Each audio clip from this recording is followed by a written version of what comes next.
like to ask you. You talked about a test which we can pick up on your website.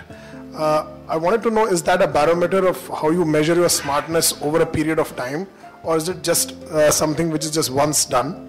Let's say if I am at level A, let's say in the first year, is there a method I can judge how am I good after, let's say, 4 years of experience, let's say level D in the year 4? Yeah. Can we do that?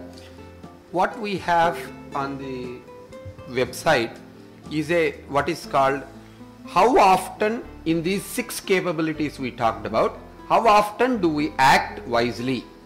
Do you act frequently? Do you act always? Do you act once in a while? Or do you act just, once in a blue moon? In 18 questions we have that will help you to look at where you are right now. If you take the same thing a few months later or a few months later, you might actually see that there may be some shift in that by using the tools. So it is something that will allow you to do that, and we are actually developing more ways to assess yourself, because awareness comes out of self-assessment. That is the reason why that we have put that. The only thing I would add to that is that, that title from smart to wise, actually it's not a linear path. What we find sometime, and that's why the assessment is very powerful, is that the graphic I presented where you go from being a smart leader and eventually evolve into a wise leader, it's actually a 3-dimensional graphic. Think about it more like a spiral. So that what it means is that 1 week you might make a lot of smart decisions, and then eventually you might improve the next week.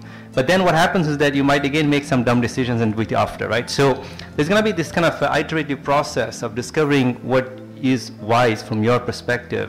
So that's why it's not something like you go straight from smart to wise.